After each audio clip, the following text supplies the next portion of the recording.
Welcome to the Virtual Memories Show. I'm your host, Gil Roth, and we're here to preserve and promote culture, one weekly conversation at a time. You can subscribe to the Virtual Memories Show through iTunes, Spotify, YouTube, Google Play, and a whole bunch of other venues. Just visit our sites, chimeraobscura.com/VM or vmspod.com to find more information, along with our RSS feed. And follow the show on Twitter and Instagram at VMSPod. Well, I finished my New York City and Kansas City craziness, 4-day pharma conference, and then my niece's wedding, respectively. And now I'm kind of walloped by a cold, and I'm glad that next week is just an overnight in New York City for another pharma trade show. I'm also glad that today's presentation for a conference in Berlin could be done remotely. They wanted me in person, but I backed off given the back-to-back or the sandwiched New York weeks. But anyway, this whole immunocompromised thing is not fun. I'll tell you that much. But, to be fair/unfair to myself, I bring this on myself, honestly. The conversation you are about to listen to was recorded right after my conference in New York finished last Thursday. And I mean, like, right after. I was supposed to finish at noon. It went till 12:15. I told them, well, I'm out of here. And got on the subway to Brooklyn, hustled over to the hotel, met up with a guest, and we got rolling. And that morning, I woke up early. I was in my hotel in Weehawken, the other side of Manhattan in New Jersey. And it hit me that, I could just drive my car in at this hour, park it at a garage near the hotel in Brooklyn, take the subway back to Midtown, and that way, when I finish the podcast, I can just jump in the car and sit in traffic, leaving Brooklyn and Manhattan and everything else. It was still better than taking the subway, the ferry, the walk in between, and then driving and hitting all this traffic. So all of that said, basically Thursday, drove 90 minutes to get home at 5 o'clock so I could unpack, do laundry, meditate a little, offload the audio files, fold laundry, repack, try to get some sleep, and then hit the road at 6 a.m. Friday morning for LaGuardia. But the wedding was beautiful. It was great. My niece got hitched. I got to see my family a little, Amy got to see her friends in Kansas City. We ate barbecue. We saw a ton of cosplayers on their way to a big Comic-Con that happened to be in town that weekend. I went over the guest list. There was no one I really needed to record with. It was more of a pop culture than comics thing. You'd have plotzed over the size of the list, though, and some of the cosplayers. Oh, and on the 4 a.m. or about 4:30 drive Monday morning to the airport, the Lyft driver regaled us with a demented family history story, which will make its way into a newsletter at some point. So it was all worth it. Still, I am really run down. So let's just dive into this week's show, okay? My guest this time is David Shields, who has been on the show 3 times, the last time in the fall of 2020. We got together this time to talk about his new documentary, How We Got Here, and the companion book, How We Got Here, subtitled Melville plus Nietzsche divided by the square root of Alan Bloom times Zizek squared equals Bannon. That comes from Sublation Press. And the book's a hoot. It's amazing. There's also a companion to that book, also from Sublation, came out a few months earlier, called A Christian Existentialist and a Psychoanalytic Atheist Walk into a Trump Rally, and that's co-written by David and Scott Kent Jones. This one, How We Got Here, well, it uses David's collage style of writing to take us through the argument that we'll say the death of God, the collapse of truth, and deconstruction all sort of managed to shift from left-wing academia to right-wing authoritarian politics, while the left moved from that sort of relativism and deconstruction vibe to capital T truth and, trust the science arguments and there are absolutes in this world, etc. I mean, it's a more complicated argument than that, but you'll get that from our conversation. You'll see what some of the nuances are. It's a really fascinating piece of work, though, and the documentary provides that sort of timeline for which all this happens. That comes in as interludes among games of Two Truths and a Lie, which David asked me to film myself for that, but I proved incapable of telling a convincing lie, and a series of interviews he did at a nonfiction writers festival in 2018. And the result in the movie is this exploration of what people consider truth to be, and how we think we know what we think we know, and how the weaponization of deconstruction and that relativism, and I argue in our conversation, critical theory, although that's not explicitly part of David's movie, opened the door to autocracy in a lot of ways. Not intentionally. I mean, when it was developed, it wasn't intentional. It was meant to tear down structures. The problem is people figured out you don't necessarily replace them with utopia. Anyway, David approaches this stuff and the personality cult around the president with a deeply probing eye. I mean, he is tremendously well-read, and he's able to deploy his reading with all these sort of apposite quotes to build just fascinating structures of thought. I haven't read him in a couple of years, since our last session, I think, except for a collage book he did that we didn't get to record around called The Very Last Interview, about all the terrible interview questions he's been asked, which I think only included one or two of mine, so I feel pretty good about that. Anyway, I'm glad we didn't record around that one. But with this book, he takes quotes from others, attributed, because he ran into some issues with that with Reality Hunger and some of his other work. But he interjects his own comments, intersperses through the book. It's almost like the scaffolding or the mortar for this whole edifice, if that makes sense. You get some of who he is, what he's thinking, in addition to the shaping hand that brings the quotes into place and helps sequence it all. And I was amazed at the history he brings together in the book, and the way the movie explores these notions of truth, especially for writers for whom nonfiction is somewhat negotiable. But between them, the how we got here's comprise a roadmap to what I call, per my podcast intro, this benighted age. And over the next 90 minutes or so, we kind of start to consider how we get out of here, not just how we got here, but that is more than two guys in a Brooklyn hotel room can come up with. Anyway, here's the beginning of David's bio from the book. The whole thing is long, so I'm just going with the first paragraph. David Shields is the internationally best-selling author of 25 books, including Reality Hunger, which in 2020 LitHub named one of the most important books of the past decade. The Thing About Life is That One Day You'll Be Dead, a New York Times bestseller.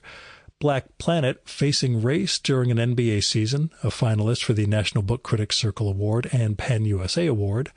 Remote, Reflections of Life in the Shadow of Celebrity, winner of the PEN Revson Award. And Other People, Takes and Mistakes, a New York Times Book Review Editor's Choice. The Very Last Interview was published by New York Review Books in 2022, and his new books, How We Got Here and A Christian Existentialist and a Psychoanalytic Atheist Walk into a Trump Rally, are published by Sublation Media. And now, the 2025 Virtual Memories Conversation with David Shields.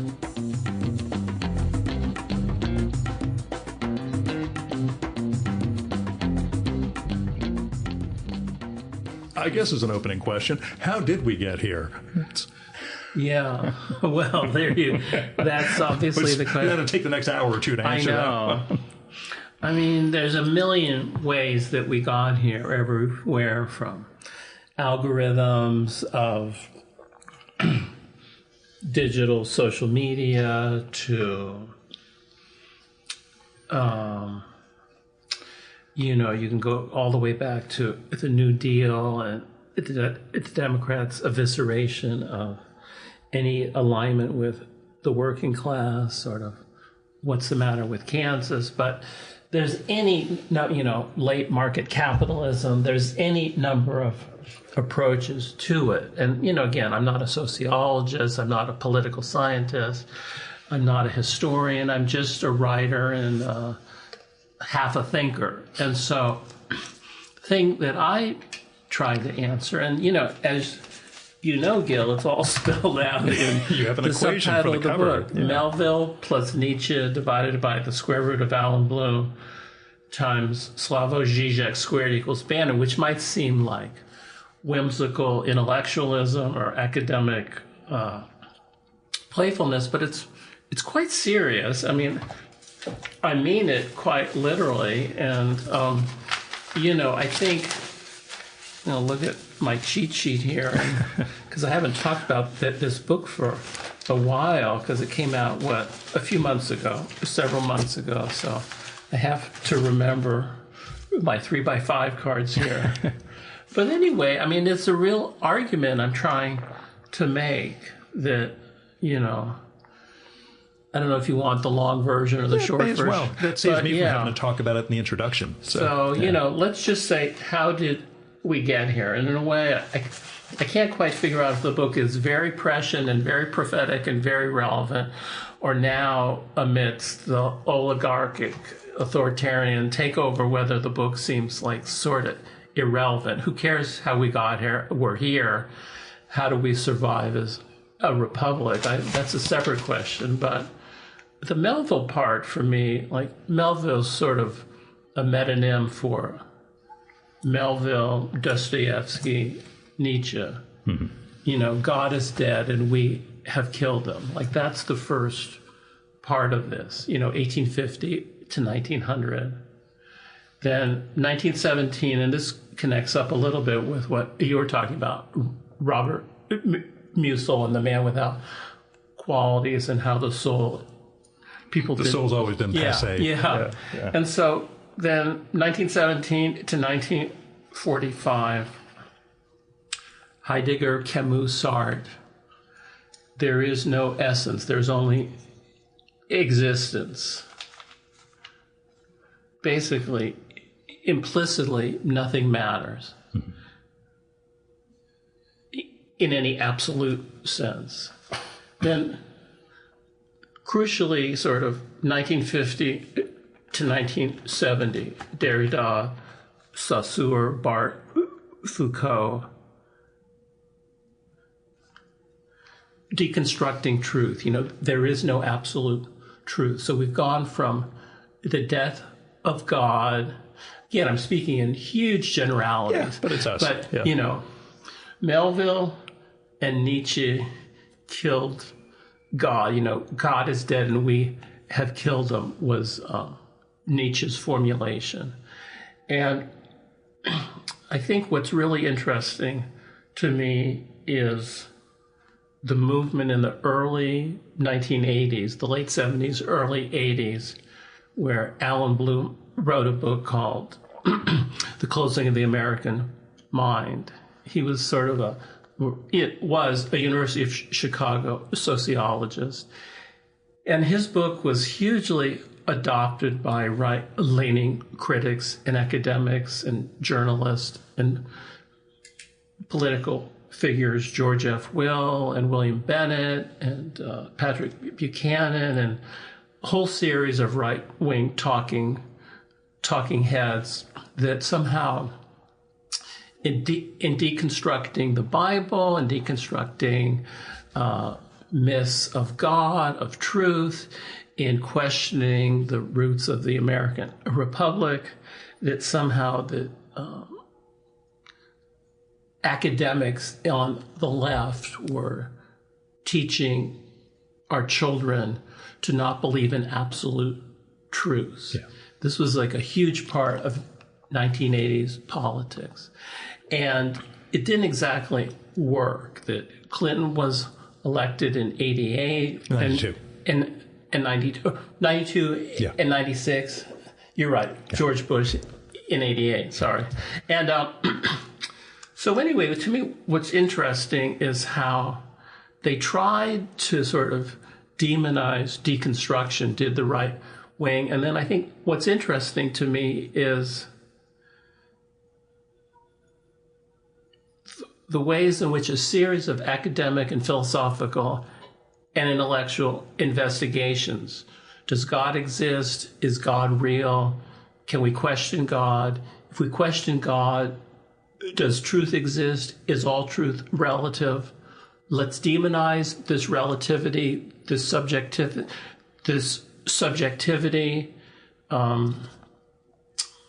There's a famous formulation of it, Heisenberg's uncertainty principle.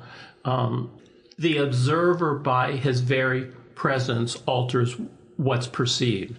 Yeah. Basically that.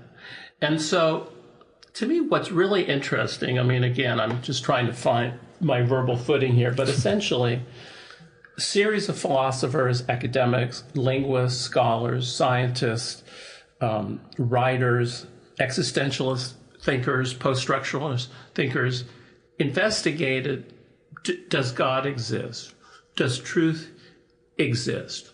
What happens if we question all these foundational truths?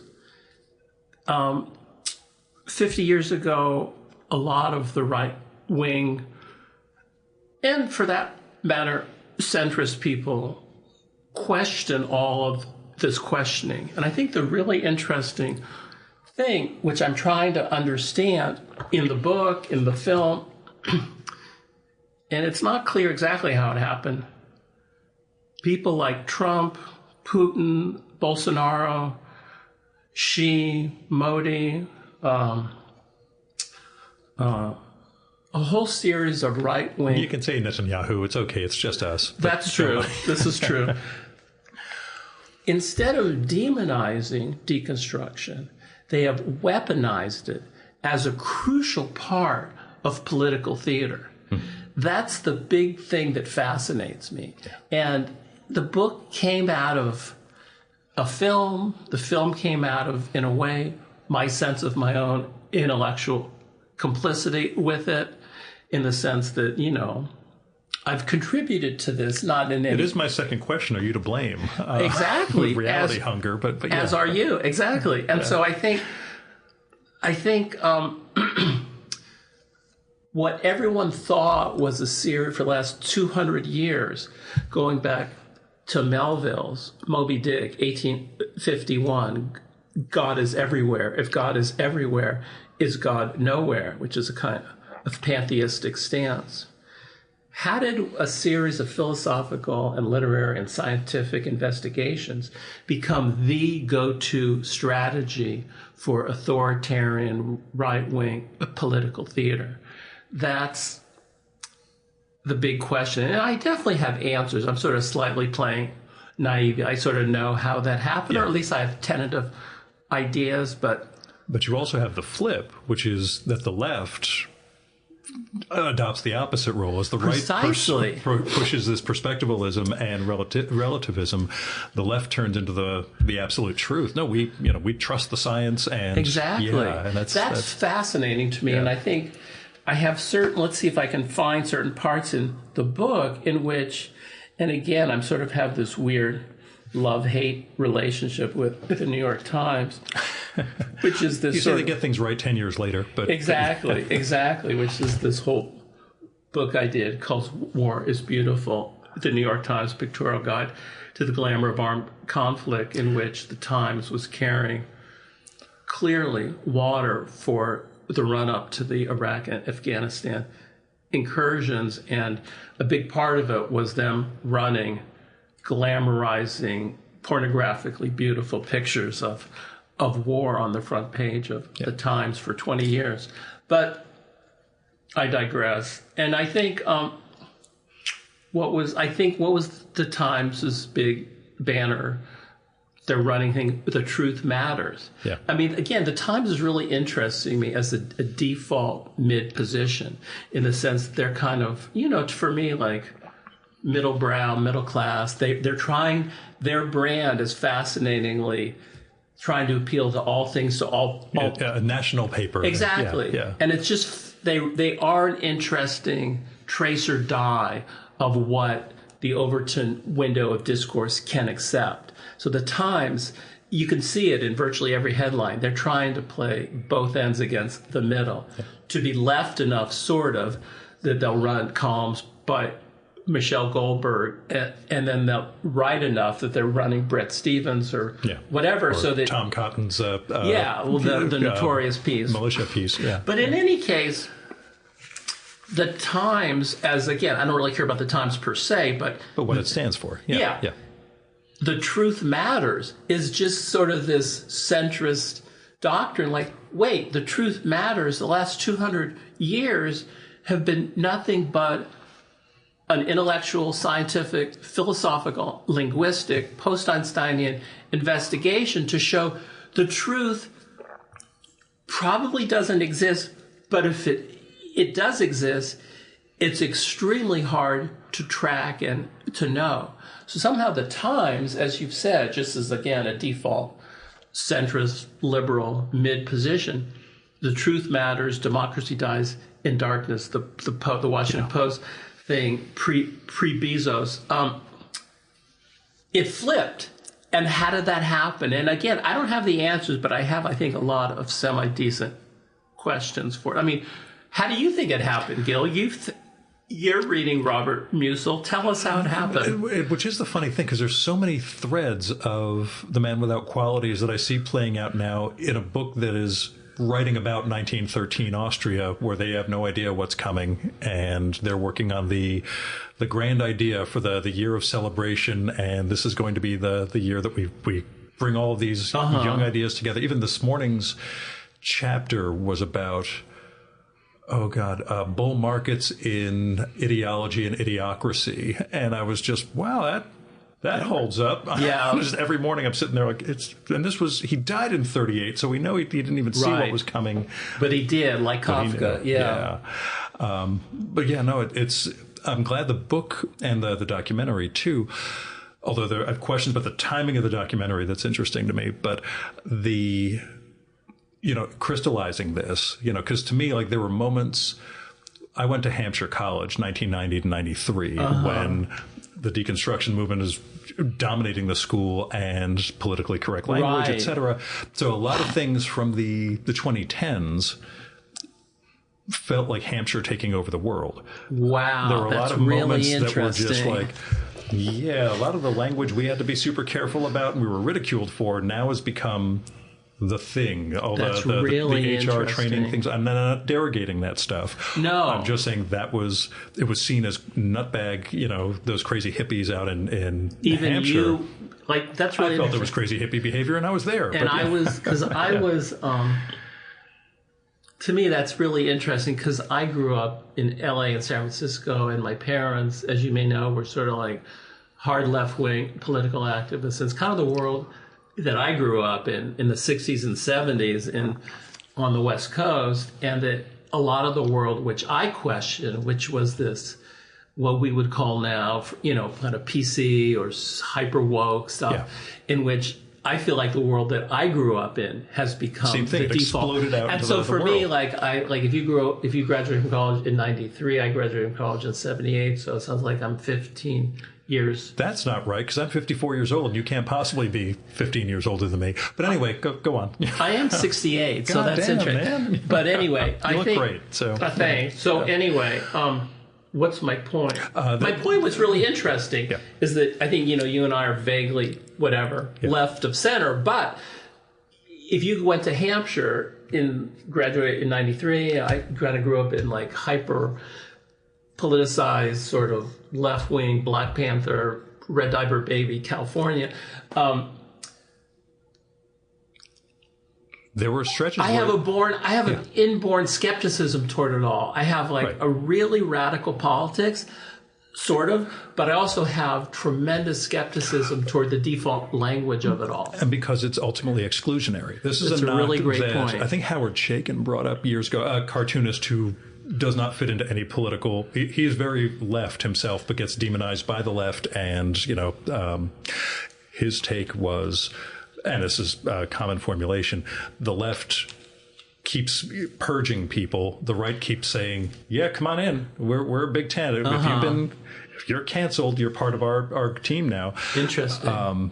And what's his name? Howard Schenken? Chaykin. Yeah, he's a cartoonist who's been practicing since I was born. But yeah, smart guy, very funny guy, but also has run into misinterpretations of his work that, he's still in the, no, I'm still ardently left. I'm just alienated from the left. Like Deresiewicz, who you cite, I think in the first book, Christian Existentialist book, when we had our conversation, he was very much in that mode of how to be progressive left while being purged by the left and not ending up on Fox News. That's a real tough tightrope to walk. You might not be doctrinaire enough for them. I know. And that's where Hampshire always went. It turned into these sort of, I hate saying it, turned into this sort of Maoist show trial thing where everybody has something they need to confess to the group about horrible biases on their part. And I'm like, that's cool. My thing was I ended up going to St. John's College in Annapolis for 2 years after that for a great books program. And it was pretty much the exact opposite. We're all following the same curriculum. We're all learning the building blocks of this stuff. Plato to Alan Bloom, Right. I mean, did you find yourself actually almost resisting that? It's almost like too neoconservative? Not so much, because at least I found, even if you criticize this stuff, after 4 years of getting that criticism from Hampshire, I realized you really need to understand these building blocks before you criticize these things. You can be against it, but don't just start with a knee-jerk, they were white, therefore it's evil. Right. You better know what the arguments were. Yeah, it's Masters of Liberal Arts. Wow, so it's a Mala degree, an evil Spanish woman, as we called it, the MALA. That's funny. So I went out of that and turned into a pharmaceutical lobbyist. But, that's my own thing on the side. Right. But that's interesting. You wonder if, you're doing penance for your day job by doing the podcast, and I'm doing penance for, I wish that Reality Hunger was responsible for it all, but there's a sense in which, the film and the book came out of, the book of mine that probably has got the most attention, I suppose, is Reality Hunger, came out 15 years ago, and in a way it's sort of, a pretty, strong example of many of these things. It's trying to argue for, the blurring of genres. It's arguing for a very plastic notion of what is nonfiction. It's arguing for an epistemologically sophisticated version of the essay form in which truth is a bit of a fungible commodity, if that's the right term. It's arguing for a rethinking of copyright, regarding a digitized world in which we can think of copyright in more plastic terms. It's trying to argue for sort of so-called new art forms for the 21st century so that we don't have these easy silos of fiction and nonfiction, poetry and drama, but that the best work, I'm arguing, takes place in this liminal space. Well, what could be more perfect marching orders for a Trumpian political theater? Sometimes I, flatter myself or pretend to flatter myself that Trump read the book, turned it upside down, and he had his political theater. That didn't happen, but he did have handlers and advisors. Exactly. And I think, again, that's how you get your equal sign at the end. You get your Steve Bannon. Exactly. How do we go from Zizek to Bannon? Yeah. I think a crucial figure of it all, in my formulation, is Vladislav Surkov, who was Putin's sort of, who was that fellow they call Bush's brain, Karl Rove, I think. Yeah. That he's the guy who sort of read it all. And I think Surkov was a performance artist, professional clown, postmodern thinker, read apparently all these books, in French, in Russian, in German, read all these people, everyone from Guy Debord to Derrida to Roland Barthes to Nathalie Sarraute, and read all these postmodern, post-structuralist thinkers of the last, say, 50 years. And he developed this idea of nonlinear warfare, which in American terms is, if you can't dazzle them with brilliance, dazzle with. If you can't dazzle with brilliance, baffle with bullshit. I think it's the American college student formulation. Yeah. And I think, now it's just a sort of given that it's the gamification of culture. And so, I think Surkov, for me, again, one doesn't know. Culture doesn't work with the great men theory. It's all by osmosis. But Surkov did read all this stuff, explained to Putin how he could create a kind of endless deconstruction of reality. And I think he, for me, is a key figure. Is how do we get from people like Jacques Derrida to Steve Bannon to Trump? And Surkov, for me, is a possibly crucial figure. It puts me in mind, I did a show a few weeks ago with a German writer, Martin Mittelmeier, did a book called Naples 1925, about where Adorno and Benjamin and all these guys were together for a brief time, and how that may have been the critical theory gestation. That's where things really started to ferment for all that. It's a short 200-page book. Still, you'll find it impenetrable when you get to the Adorno parts, but that's me and my biases. But what strikes me is that, as they were exploring and sort of building critical theory, the point was to destabilize the world, the world that we knew. The bourgeois world was demonic and evil. Right. So in a sense, I don't think they were saying, and that's why we need an authoritarian dictator at the end. But that turns out to be exactly the end result of all this destabilization. The law of unintended consequence. I don't know if I could read. Fire away. There's a passage that I think in the book that really tries. I didn't mean to interrupt you because you were on a good. No. That's exactly my point, though. That the critical theory's point was to destabilize a society. They just didn't necessarily understand what that could lead to. Exactly. Yeah. And I think when you said that, I couldn't help but think of page 27 of this little book.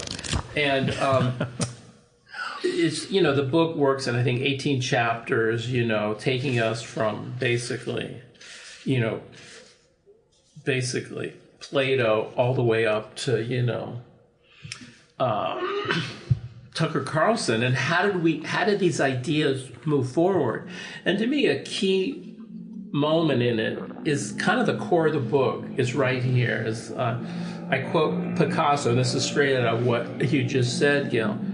Picasso saying, "Every act of creation begins with an act of every act of creation begins with an act of destruction." Okay, cool. Picasso says that. That sounds really cool. Picasso, of course, was deconstructing or demolishing classic 19th century realism. And that's Picasso's basic creative act, is he's going to break apart figurative art. He's going to just destroy it. We're going to put a woman's nose on top of her breast, on top of a bull's leg. And it's like, now it's a given, but Picasso broke apart sort of figurative painting. Then we have Zara, the surrealist, saying, "The interlacing of opposites and of all contradictions, grotesque and inconsistencies equals life." Well, whom does that sound like in current political discourse?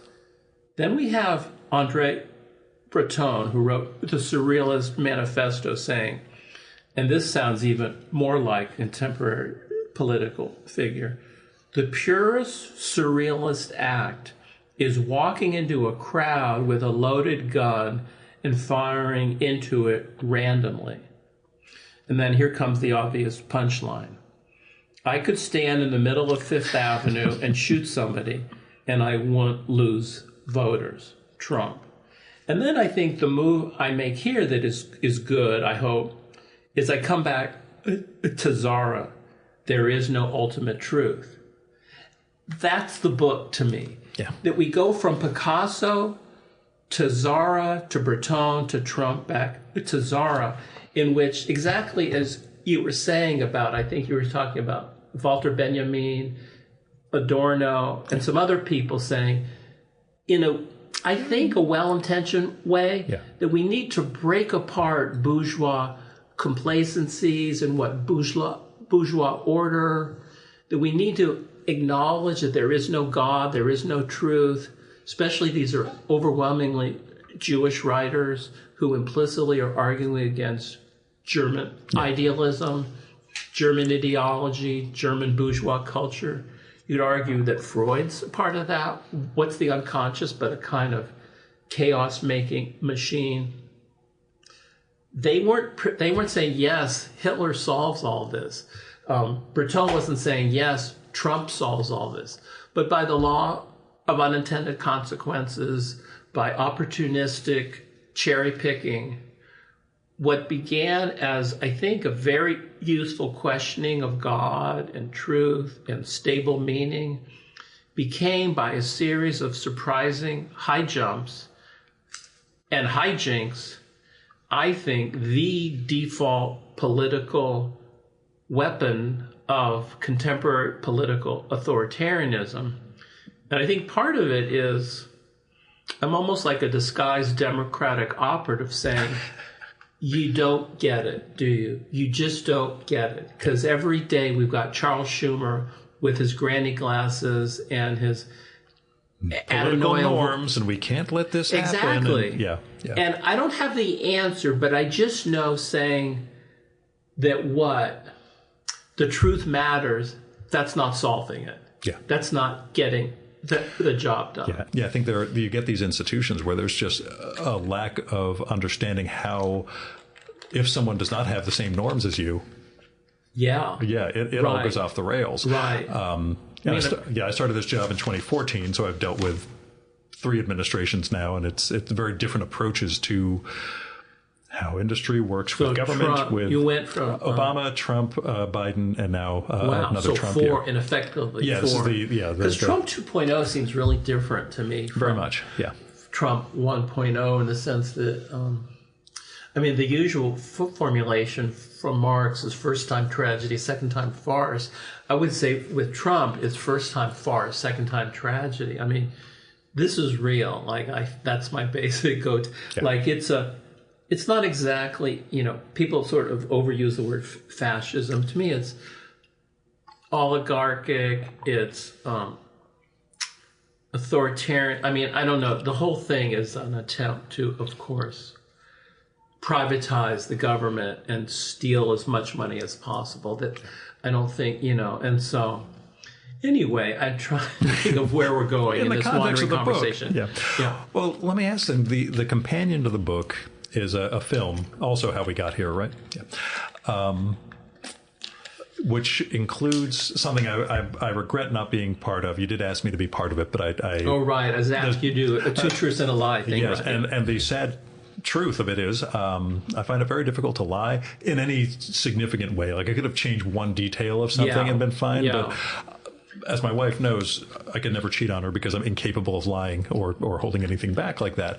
The truths were messed up enough, and I ended up getting a great essay out of all that that I've got to publish in the next issue of Haiku for Business Travelers. Oh, you mean you tried to do it and wrote an essay about your failure? I came up with a whole bunch of the truths, and then can't exactly lie, but here's where some of the truths went, and trying to weave around through that stuff. So you were an inspiration in that. I love it. Part of a good chunk of the movie is interviews you did in 2018 with a number of nonfiction writers around, we'll say, epistemology, around belief, around truth and science. And they're very interesting, I don't want to say sound bites, interesting segments. And what struck me watching it was how different 2018 was than a COVID, post-COVID, anti-vax, anti-science world. And whether any of those writers you interviewed would have a very, very different perspective on what they believed about science, factuality, spirituality, etc., from where the world went, or what it taught them about the rest of the world. You mean, I guess implicitly, because you were saying earlier, you kind of made a reference to it that, you said you had some question about the timing of the movie or something like that. Yeah, I think I filmed them in 2018 in Phoenix, November 1st through 3rd in Phoenix. Right before the midterms. A couple of days before the midterm elections, in which our concerns seem almost, that compared to where we are now, it just seems it seems a world ago. The things we did not consider before 2020. It's a good point. Pre-COVID, and so I think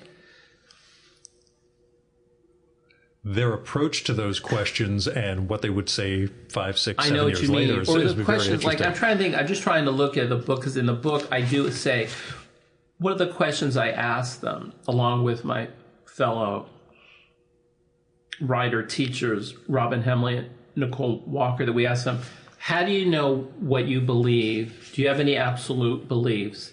Is there such thing as, quote, truth? What is, quote, nonfiction, and is it, quote, true? What do you think is the difference between truth and belief? If you have siblings, have they shown your view of the world to be flawed? Which is kind of a way to say, can you acknowledge your own subjectivity, your own relativity, that your view is quite partial? Are you superstitious, i.e., do you have your own forms of magical thinking? Do you believe in ghosts? And then the sort of punchline question was, why are you here not canvassing for Stacey Abrams? Which made people uncomfortable. And then I sort of rather glibly summarize their answers as, I have no absolute beliefs except in art. There are no absolute truths other than there is no truth. My sister and I are estranged. There are no ghosts except psychic luggage. I'm not canvassing for Abrams because all I finally care about is art. It's kind of a brutal summary of what their answers were, but I don't know if I could do any better than they would. In a way, those are sort of my answers. Yeah, and in 2018 especially, when stakes were very, very different. And so I'm trying to think of how would people answer now? Are people's answers unduly, naively optimistic, or at least sort of anodyne? No one could have predicted how the world would shift. Especially COVID, and especially... I think the sense of public good.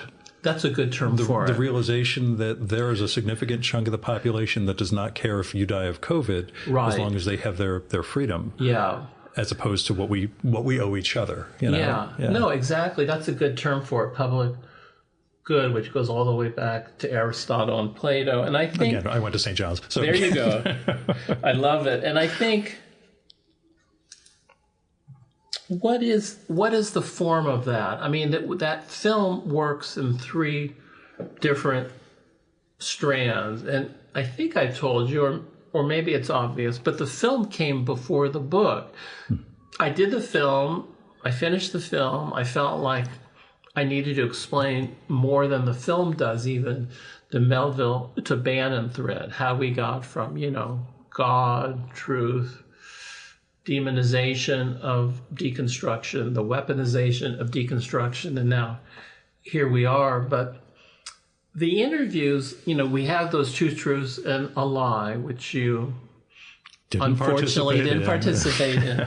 And I think, although you got apparently a good essay out of it, and then we have these sort of animation interstitials about the these timeline. Sort of like... speeded up TED Talk, or I don't know what you call it, just kind of animated philosophy for people in a hurry or something, just taking us very quickly through a galaxy of ideas. But I think it's a coherent argument as to how we got here. And then a little bit of the strange part of it, or the origin of it was my interviews with a bunch of fellow writers and professors around the world, asking them these slightly loaded and fraught questions. And what's the point of all that? I mean, to me, the underlying idea is, for me, Werner Herzog, whose documentary films I admire and have been influenced by, has this term he calls ecstatic truth, that I even quoted in one of the books, maybe both of them. He gave this thing called the Minnesota Declaration, which was his, statement of how he thinks documentary film works. And he really emphasizes the somewhat fictional nature of documentary films, how we all take poetic liberties in nonfiction, the fact that capital T truth isn't knowable, best documentary films have a kind of ecstatic truth. And again, it sounds cool when Herzog says it, but what happens when ecstatic truth becomes the go-to move of authoritarian regimes? Yeah. And, the obvious example is, of course, 2017 inauguration of Trump. He claims that his biggest crowd ever. Whereas the photographic evidence was not the case. I mean, just like the super obvious and much quoted example, but okay, what happens when this poetic strategy of ecstatic truth, which my work both theorizes and practices, I'm honest about the way in which my nonfiction works. My book-length essays take poetic liberties with minor aspects of truth. So at the time of Herzog's, I was really interested in this drama. This friend of mine, John DeGata, wrote a book called About a Mountain and got an argument with a fact checker, and he ended up writing a book called Lifespan of a Fact. Yeah, I remember hearing about that. Never read it, but I've heard it's and great. The proofreader, Jim Fingal, had a book-length argument about whether DeGata could take minor poetic liberties as he wrote his book About a Mountain. Became a Broadway play or off-Broadway play with Daniel Radcliffe playing one of the characters. I haven't seen the play, but I have read the book and liked the book. And so I was interested, and all this time Trump was sort of rising in power as a presidential candidate and then president. So I was interested in, okay, there's my little book, Reality Hunger, came out in 2010. Then there's DeGata's book About a Mountain and his argument with his ostensible proofreader, Jim Fingal, who just said absolutely not. If there were 27 massage parlors in Las Vegas, you can't say there were 32 or whatever. Yeah. And then I was interested in Herzog's Minnesota declaration of the ecstatic truth of the essayistic art. And then at all this time, 2016, 2017, 2015, leading up to 2018, a Trumpian neo-universe in which all this stuff was happening, in which, people, obviously Democrat politicians from the first politician ever have lied. Obviously, that's part of political rhetoric, is exaggeration, distortion, cherry-picking truth. But the degree of fictionalization, I don't know how one would say it in proper... Easily disproved. There you go. There you go. Even the most basic fact would be, and, this might relate to your whole day job as, in farmer. some respects. Yeah. So anyway, I was honestly confused. There's my little book, Reality Hunger. There's DeGata. There's Ecstatic Truth of Herzog. And now there's this, as you say, distortion effects that, here's photographic evidence. Well, we have No, it's not. Yeah. all facts. Yeah. And again, this is all stuff we've all traveled, but I was really interested in the philosophical roots of this, going back to Plato's cave, coming up all the way through, Fox TV. And I was interested in my minor complicity with it and my fellow writers of ecstatic nonfiction. So I was thinking, what's going on here? It was an honest investigation in the sense of, the point isn't to somehow gainsay my own work. Yeah, I was the pivotal figure. That's absurd. Yeah. What they call that, the humble brag. I'm really guilty of all that. No. But, so anyway, all the interviews with my fellow nonfiction practitioners was trying to say, what's going on here? Can we question all of this? If I'm honest, I was sort of disappointed with the degree of their struggle with it. They tended not to very rigorously worry it. I don't know, they wrestle with it decently.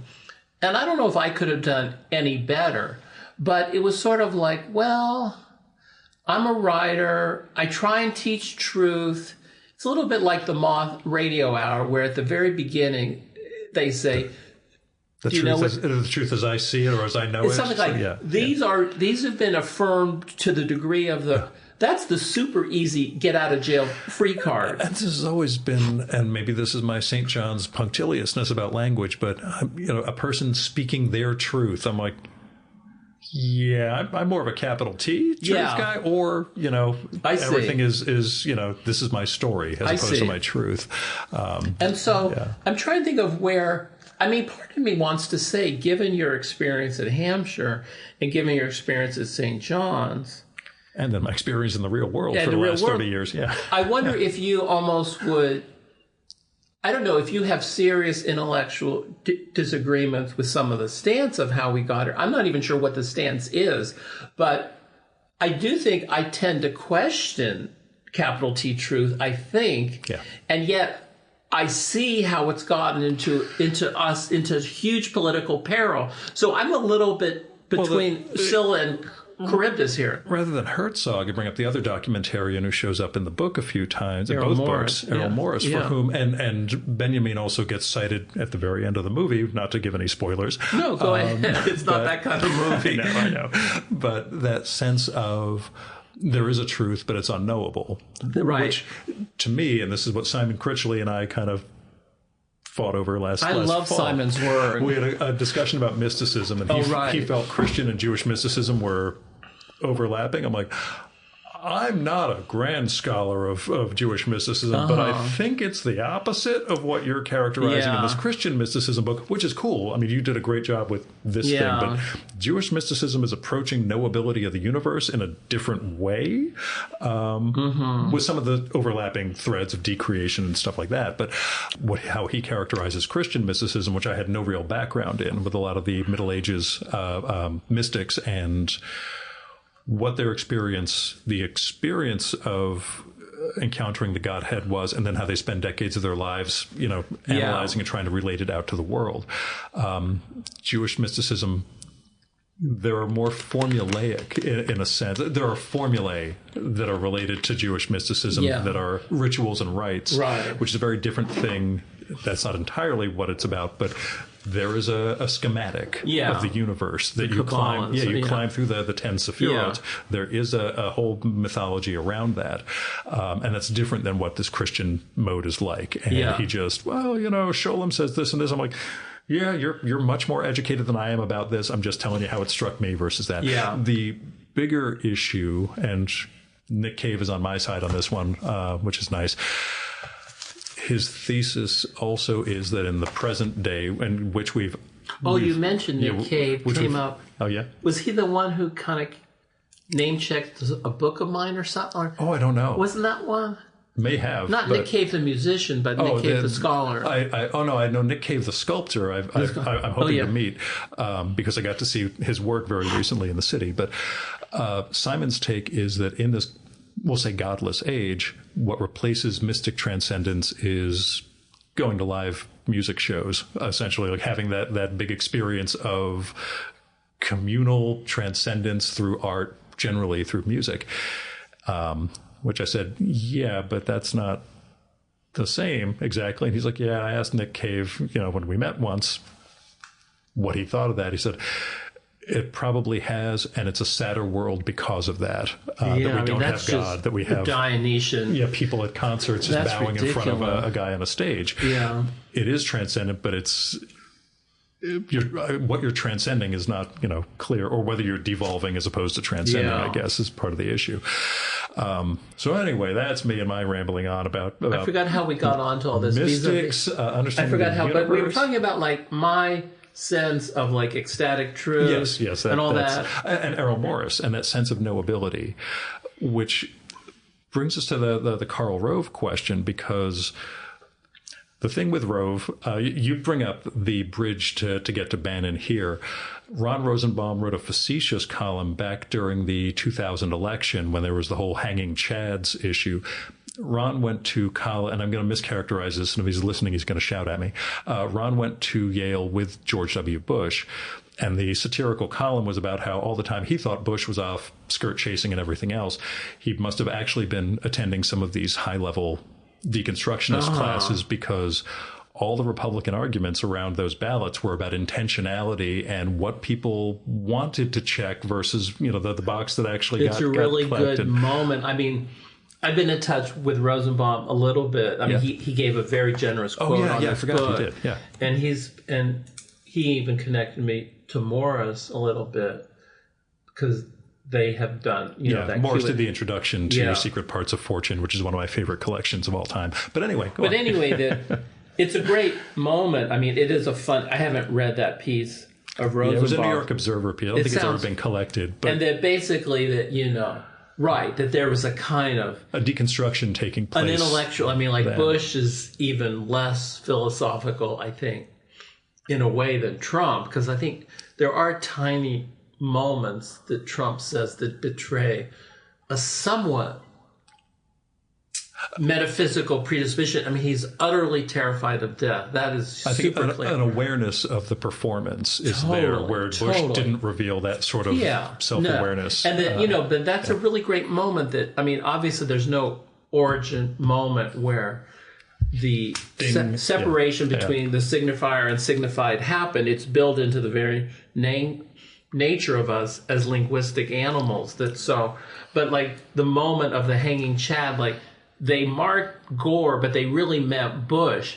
is, a good pre-echo of 2016 or 2020, 2024, where, I didn't lose the election, whatever, And so I think, one can endlessly throw these easy darts at a very easy target of we all know this endless lying. And my contribution here, whether the interviews with my fellow writers, my Two Truths and a Lie, my Melville Abandoned animation, my follow-up with Christian existentialists and psychoanalytic atheists walking to a Trump rally, the movie, my earlier book, which I think that you and I probably talked about, Nobody Hates Trump More Than Trump.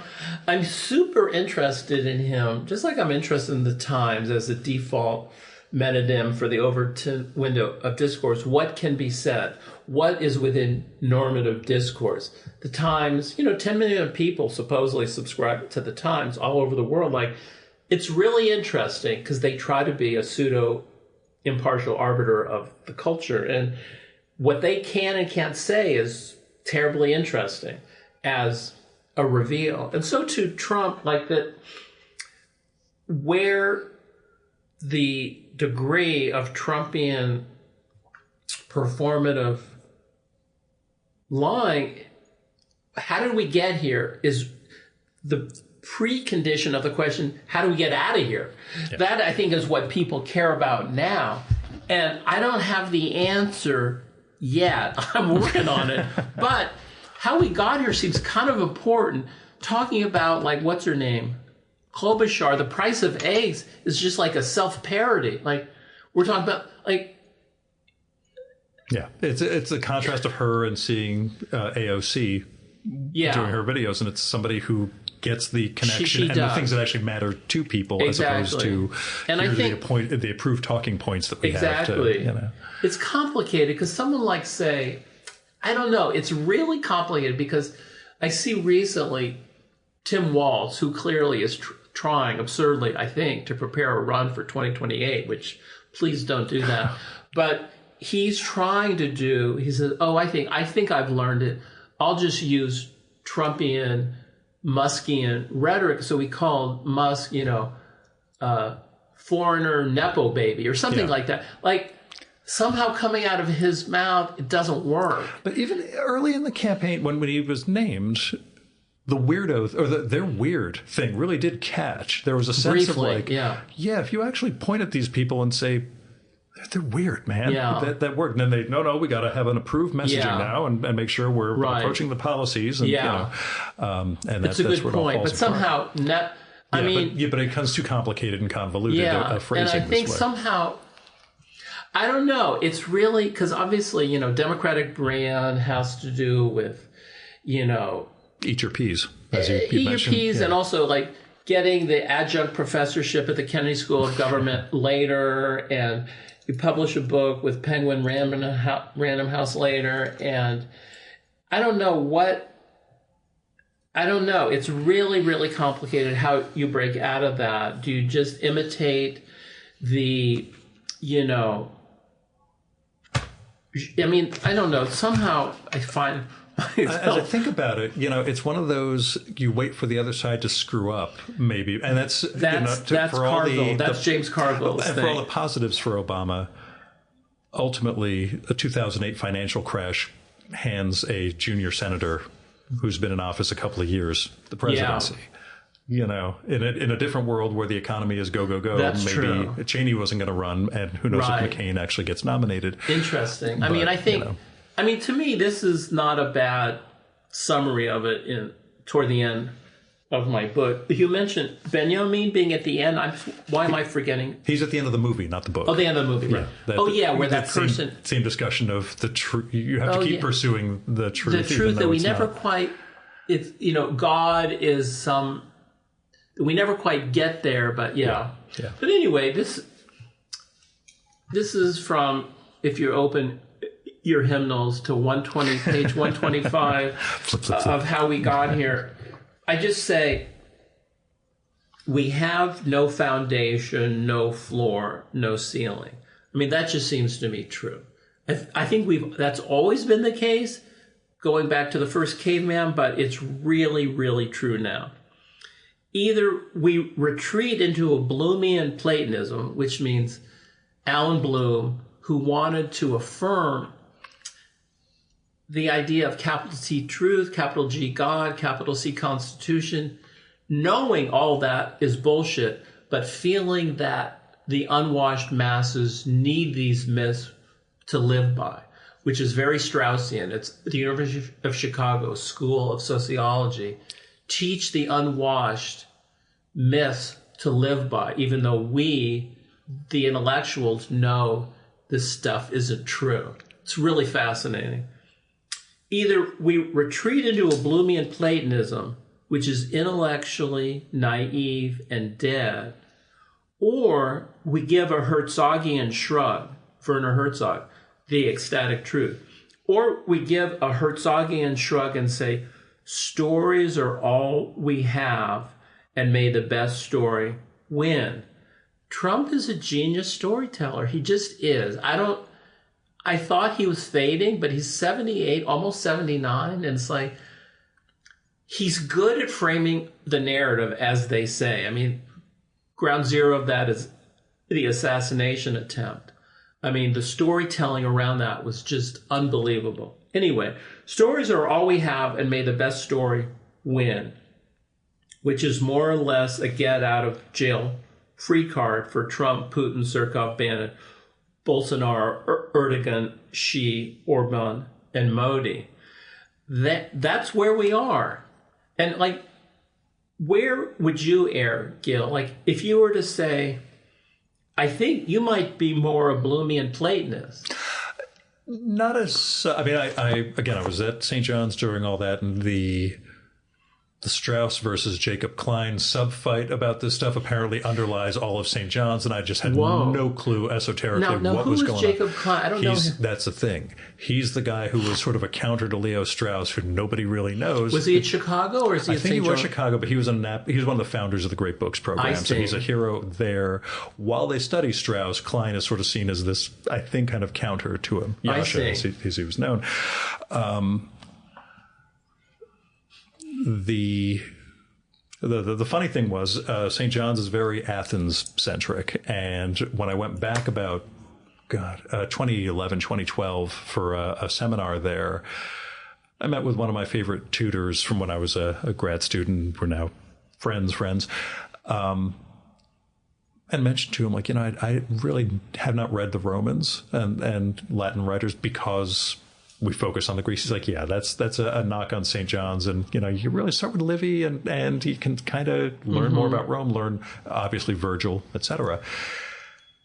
And it's the It's the same thing a client, actually a non-client of mine asked about, well, when would there be, some eruption of a public, pushback on this new administration? And I said, if Social Security checks stop showing up. That's 100%. Yeah. I know, obviously. And they're obviously inching toward the privatization of it. Public discontent is what happens in Rome every time. For me, it was even, you go back to 9/11, and Rudy Giuliani is the big hero of America, America's mayor, and blah, blah, blah. Which is total bullshit. I mean, I know. But anyway. But what happens is... he was a good storyteller for a second. And perhaps we need to stop term limits here in New York so I could have more power. And that's the moment where it all falls apart. Interesting. In New York, the only person who can get a third term is Mike Bloomberg, because he had enough money to buy everybody off, and they waived the restriction and let him do a third time around, which is, again, part of America and part of the problem here. When you say here in New York, you mean, or America? I believe America in general, but New York, I believe, is a real estate scam metonym for everything in America. It's a really wonderful way to say it. Which is why, as you told me many years ago, and it makes its way into the book that I'm writing, I really should do a book of aphorisms as opposed to anything long form. But... God, I love aphorisms. I mean, I'm obsessed with brevity. And it's part of my whole book thing is that every page has to be only 100 to 200 words. It can't go longer than the shape of the image itself. So I'm trying to keep things down as much as I can. But the Rudy thing was exactly what happens from ancient Rome onwards. Somebody starts as a hero, and then they become... I am bigger than this. The institutions can't contain me, and it all falls apart. We haven't seen that in America. We did, I think, with 2020, frankly. I believe, in some respects, again, going back to Athens, the plague, the pandemic, showed some of the... And nobody had an adequate response. Nobody knew how to respond. But the particular response that America engaged in was something that led to the election results in 2020, I think. That sense of, this really went off the rails in a hurry, and the government kept telling us everything's going to be fine by Easter, and that sense of trying to control the reality, which is another Karl Rove moment. You go to the 2012 election, when Obama and Romney are head-to-head, and Fox News calls Ohio for Obama, and Karl Rove explodes in rage on TV, and we have to go, and maybe it's all staged pro wrestling stuff, but it felt as though this guy was caught in his own epistemological bubble, with the idea that as of 2012, that bubble could exist. You could be fed solely this source of information and believe it, and then be discouraged by outside reality. What you're framing and what we've been living through is that outside reality can no longer punctures the bubble, or it doesn't exist. I mean, it's like the reality is glitching, as they say. And so, which I think somebody says that in the film. Your point, and it's a good moment. Your point is that in 2012, reality could cut through for a second. Yeah, the numbers didn't lie. The guy who projected Ohio was like, I'm sorry, but this is... All those numbers are not turning the other way. I think... And 2020 was the same thing. When Arizona went for Biden, they ended up firing all the Fox News people who called it. Whereas now, I think... I don't know. I try to think of how... I'm really interested, I mean, maybe overinvest in the idea of... This goes back to Greece and Greek tragedy, but I'm really interested in the tragic flaw, what Greeks call hamartia, the tragic flaw of somebody that the very thing, I mean, it goes back to Shakespearean tragedy, it goes back to Greek tragedy, and it's a very powerful idea. It's also what I call the wound in the bow after Edmund Wilson, and that the very qualities that make someone ascend to the throne are inevitably, in a Freudian context, a Shakespearean context, a Greek context, the very qualities that almost by its very nature have to bring the person down. They're undoing. Yeah. It must be the case. And I think this aphorist who I just love, E.M. Sharon, I don't know if you know his work. The name's familiar. Cioran. I don't know if I'm pronouncing it right. He's a Romanian French aphorist whose work I just love with all my heart and soul. But in any case, I see if I can find, I don't know if I won't chew up crucial radio time, finding the quote on my laptop, but he just says, the idea he will live and die for is that the very, basically that the very quality that makes someone great. Will bring them down. And I keep on arguing that for Trump, that I do think he has a hugely, I don't know, there's something, I do think he's wildly self-destructive, or so I hope. I believe, without implicating anything, I think 2020 was that. The $1 trillion question, or I guess is what is the way out of here? I'm not, Walker Percy, the novelist, said that the writer creates a diagnosis. He doesn't have the cure. And I guess I'd like to think of myself as a writer and not a political pamphleteer. I'm not a trained historian or anthropologist or political science. I just have my hunches and my intuitions and my semi-insights, and I just follow these ideas. You're more at ground zero in the sense of you work for, in the pharmaceutical industry, you're interviewing all these people with a wide variety of political points of view and artistic points of view. I'm trying to avoid just wallowing in despair. Like, what do you see as the way that, not that we have to have an answer, but how awful is it going to be? Are we in a fall, end of the Republic? Yeah. If so, why are we just sitting here in a hotel room going about our business? It's so ridiculous. And also, the Carville thing has just let Trump trip over his own shoelaces. And it's not working. Yeah. And so I'm honestly curious what you think the end game is, if anything. This is mirroring what some of your interview subjects said in 2018, that, I'm not canvassing because this is more important. I make my art and other people are good at the canvassing thing.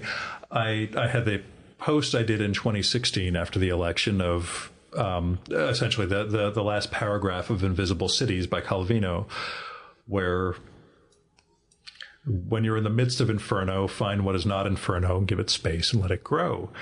And that's I'm going to make my art in hopes that this preserves something in a time that does not respect, treasure, etc. Give people something beyond the doom scrolling on Blue Sky, which is one of those things I've been so thankful for this week with this conference I've had going. I don't have time to look at social media. Yeah.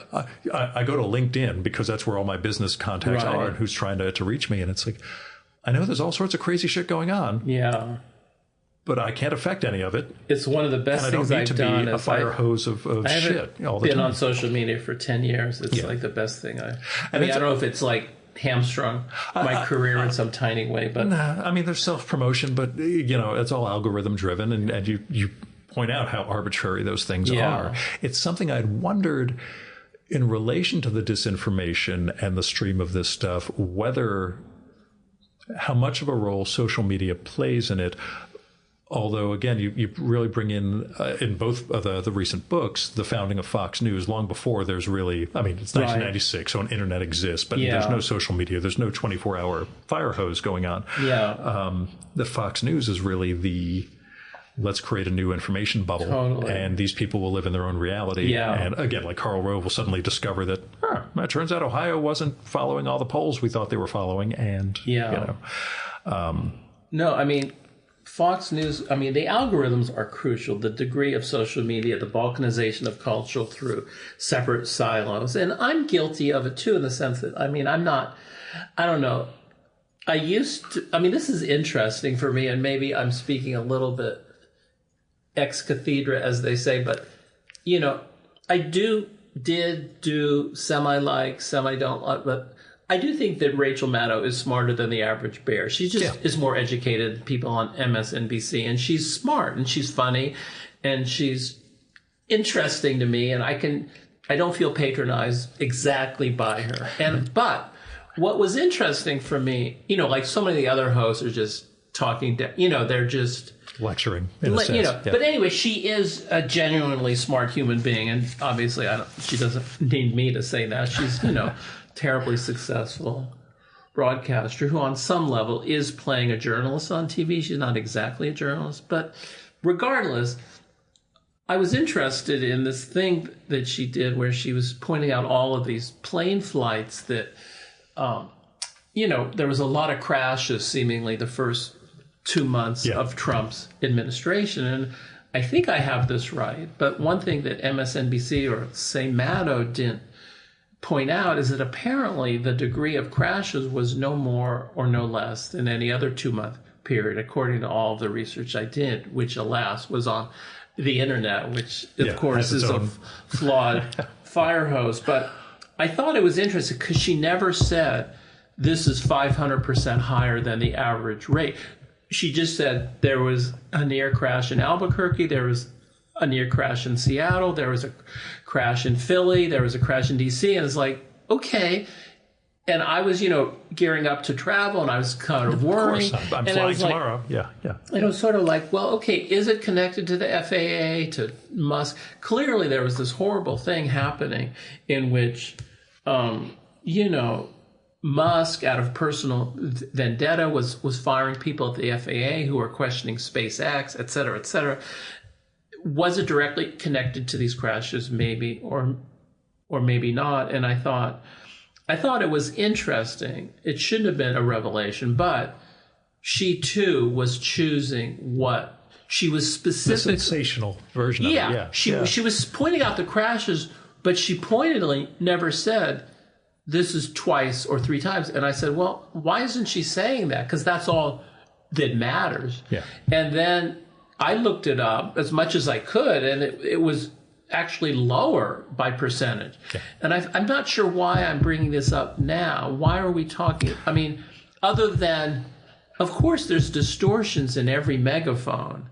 And I thought that was a striking one. Yeah, for the Fox News epistemological bubble, that's right. You have a similar silo for the left. I think that was a good point. And I don't, I think, right. I think silos is a a better way of putting it. Yeah, we're talking about sort of algorithms and Fox News. Apparently there's far right, whatever they're called, Newsmax or Media Nation or whatever. OAN, I think, is the other one. Yeah. Which is, kind of fascinating because it's very close to ONAN, which is, well, it is like the masturbatory nature of this stuff is really interesting to me in the sense that, a person I don't know if you're a fan of this. I am hugely influenced of late by the writer Todd McGowan. I don't know if you know his work. I don't know.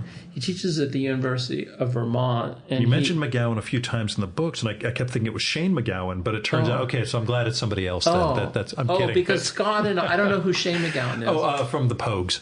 The guy with no teeth. Right. Yeah, okay. I do like the Pogues, but Scott Kent Jones and I are both. Scott is a podcaster out of Philly, and Scott and I did this little book together. And Scott introduced me to Todd McGowan's work, and in fact, Sublation Press, which published these 2 books, also published a recent book of Todd's called "Enjoyment, Right and Left."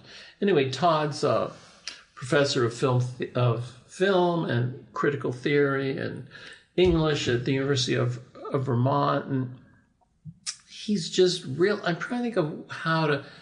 He's what is it? Poet warrior in the classic sense? Not exactly. Okay. What is it that he emphasizes so well? I don't know. I forgot why I was bringing up McGowan here in relationship to biases within our media sphere or media silos. Or I don't know. I just trying to think of why I want to bring in McGowan. Let me just procrastinate here for a second. Because I think you were saying to me people that you want to talk about was who I'm currently reading, and I'm trying to think of what he emphasizes a lot. Anyway. So what comes next for you?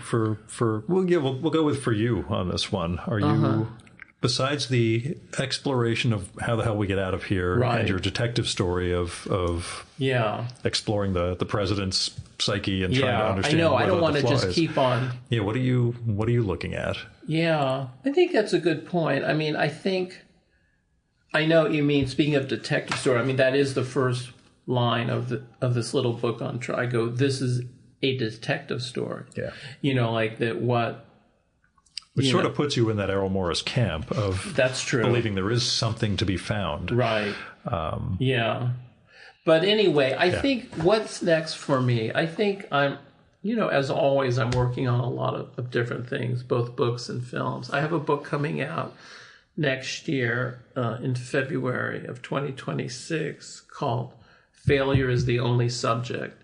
And it's about my love of the documentary film form, but it's also hugely about like the sea change in my life of like going through divorce, intensive psychoanalysis, COVID, going through this very intensive relationship after my divorce.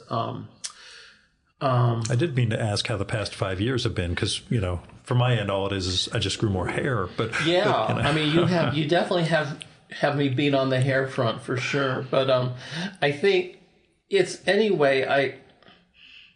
How do I summarize? I mean, in a way, somehow maybe it relates to what we're talking about. I'm not sure how. Associations and digressions are what I'm all about. You know that. Yeah, but I think like this might be a little. I'm curious how this reads to you, which is I'm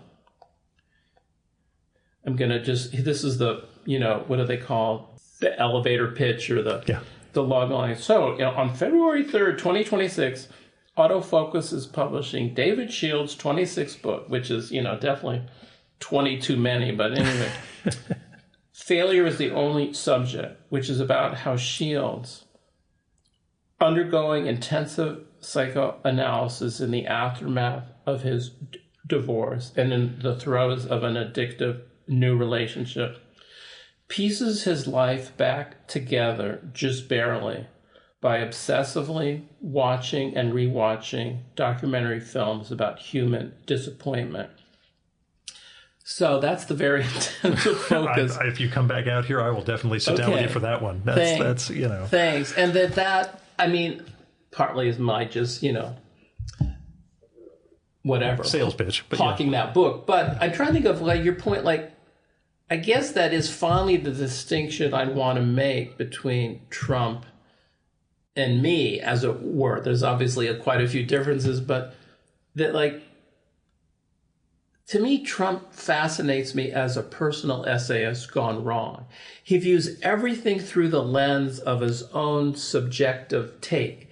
In a way, he sort of gets what every essayist I love does, from Heraclitus to E.M. Sharon. He understands that we're unbelievably prejudiced, subjective, partial, wrong creatures, that we can't.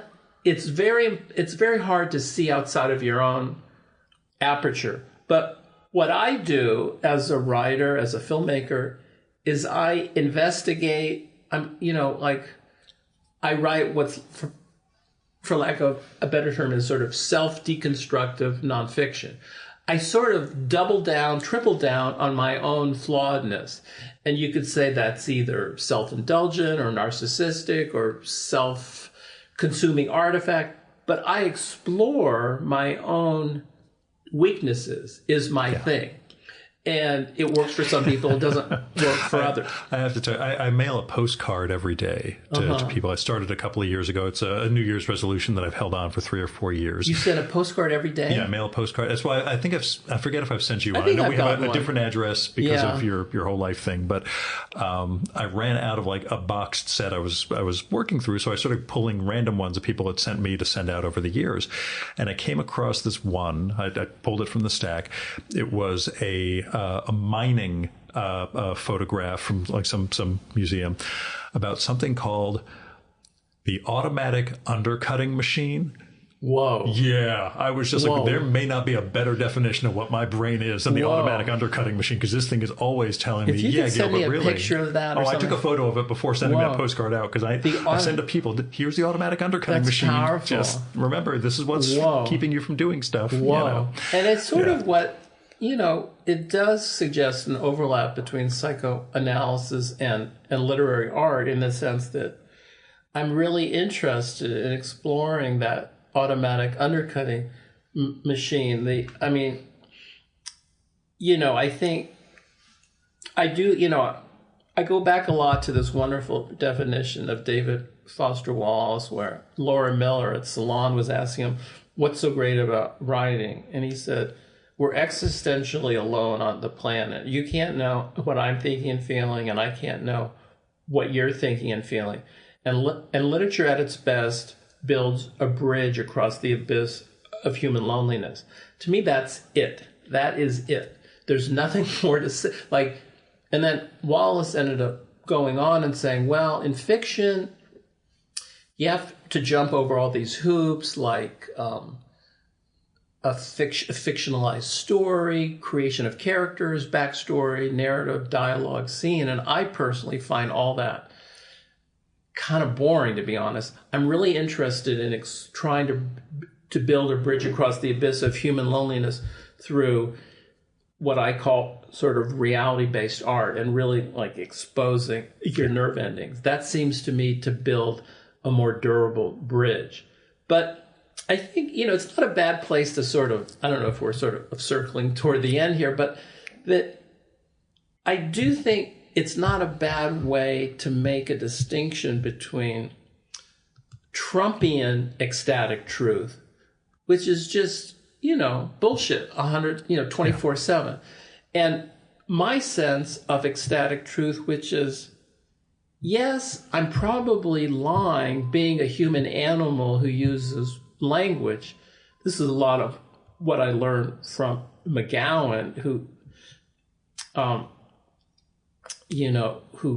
has a very Lacanian perspective on things and understands how by the fact that we use language, we can never get to actual reality and truth. But I do think the thing I'm interested in is the vulnerability and self-exposure of a kind of naked art.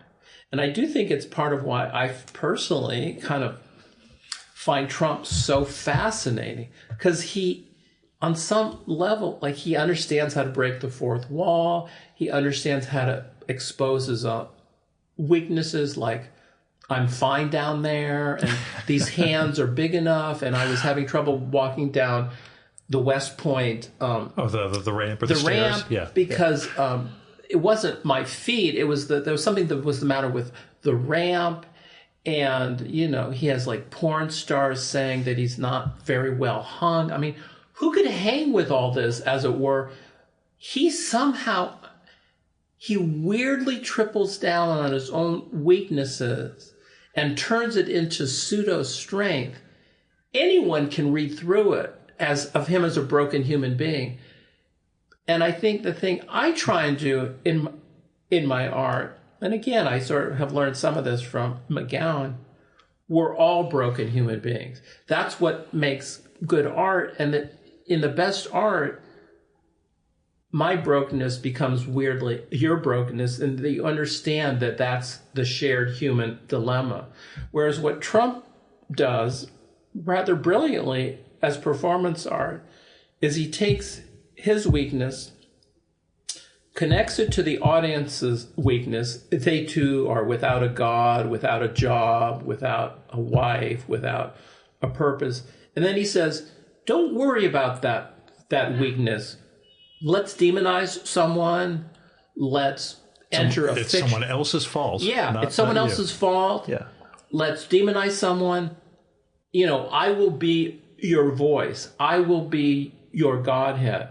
And that, he does interest me as he gets the whole thing as a performance. He gets it's all subjective. He gets that we're all broken. And then at this key moment where I pivot and I say, yeah, that we're all broken, failure is the only subject, he says, failure, is the first move.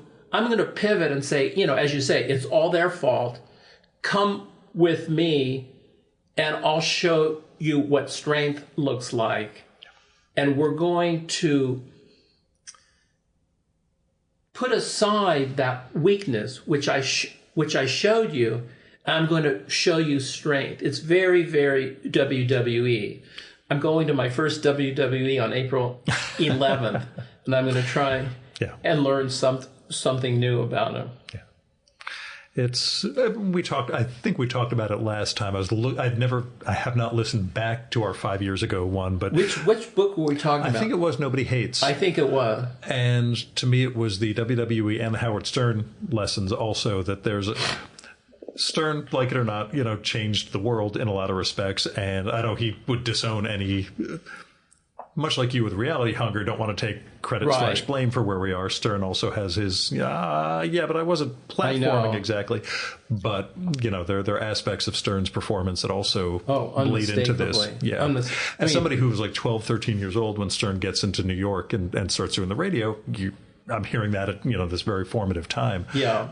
You learn that there was an undercutting to himself throughout. There's always a sense of, he would always play up the micro penis thing as a, I'm hung like a pimple or whatever. That whole thing. He'd always have a way of saying, I'm flawed. Therefore, it's okay that we goof on other people for their flaws too. And we're all really, regardless of what we look like. No, Stern is crucial. Obviously, Roy Cohn is crucial. And, it's anyway.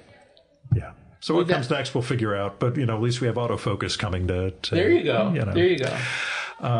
Last thing I sort of wanted to ask, it's a weird question. Has your mode of writing changed? Do you feel that this book is the same David Shields of Reality Hunger? Or do you feel that you write like your own writing is any different? Wow. I know it's a weird one because it's a good question. I know, and I'm interested in it, but I just don't know how you characterize the writing given how collage-based things are. It's gotten so collage-y. I do know what you mean. Like, how we got here is almost, exclusively but there are the interludes or we'll say the authorial voice steps in there. Which my publisher and editor, Doug Lane, encouraged me. Yeah, I wonder how much of that you're comfortable with versus letting all these quotes form form their own mosaic. No, I think it was a helpful through line in it, because I thought it was kind of like when I did War is Beautiful, the writer, Wally Shawn. I forgot how I ended up showing an early version of War is Beautiful to Wallace Shawn, who said that he thought, I just had the 64 photographs of New York Times, sort of pornographically beautiful war photos. And he said that he got it, but he thought a lot of readers would need some kind of commentary. So I added a foreword from the art critic Dave Hickey, and then also added quotes throughout to make sure the reader got it. So I've always been grateful to Wallace Shawn for that helpful advice. And I think I followed similar advice with this book. Yeah. I would say I'm getting more and more and more collage-y, but a total contradiction of that is Failure is the Only Subject, which is a totally, relatively linear narrative. It involves, divorce, a romantic liaison, a reading of films, psychoanalysis that works through maybe like 17 chapters of relatively say not straightforward, but sort of personal prose. And it's not very collage-y at all. So I guess I would say it sort of varies by the project. I think I've gotten increasingly collaborative. I think film has influenced me a lot that way. These various doc films I am working on. And I think the main thing holding quite a few of them together is the mixture of the very personal and the very political. I feel like I'm bringing those closer and closer together. The public world, the social world, and like a deeply personal investigation at the same time. I'm looking forward to the next one. I'm hoping you'll come back out here because I don't know if I have Seattle in my future necessarily. Definitely. But, Thanks so much, Gil. And that was David Shields. Go get How We Got Here, Melville plus Nietzsche divided by the square root of Alan Bloom times Zizek squared equals Bannon, as well as a Christian existentialist and a psychoanalytic atheist walk into a Trump rally, both available from Sublation Press. I think you can find them on Amazon. They're not on bookshop.org, which is where I try and direct people, but Sublation's website has them. I think the latter is only an ebook, but not 100% on that. Also, go see the documentary How We Got Here for another approach on the epistemological bubble or the bubbles we all live in. And, you'll see how easy it is for other people to do the whole two truths and a lie thing. And the website for that is howwegotherefilm.com with a dash between every word. So how-we-etc. And you can find out more about David at his site, davidshields.com, which is DAVIDSHIELDS.com. That's got his books, films, and other projects that he's worked on. Like he said, he's been off social media for a decade now, so don't go looking for him on any of those platforms. Our music for this episode is Fella by Hal Mayforth, used with permission from the artist. You should visit my archives to check out my episode with Hal from the summer of 2018 and learn more about his art and painting. And you can listen to his music at soundcloud.com/Mayforth. And that's MAY4TH. And that's it for this week's episode of the Virtual Memories Show. Thanks so much for listening. We'll be back next week with another great conversation. You can subscribe to the Virtual Memories Show and download past episodes at the iTunes Store. You can also find all our episodes and get on our email list at either of our websites, vmspod.com or chimeraobscura.com/VM. You can also follow the Virtual Memories Show on Twitter and Instagram at vmspod, at virtualmemoriespodcast.tumblr.com, and on YouTube, Spotify, and TuneIn.com by searching for Virtual Memories Show. And if you like this podcast, please tell your pals, talk it up on social media, and go to iTunes, look up the Virtual Memories Show, and leave a rating and maybe a review for us. It all goes to helping us build a bigger audience. Now, you've been listening to the Virtual Memories Show. I'm your host, Gil Roth. Keep reading, keep making art, and keep the conversation going.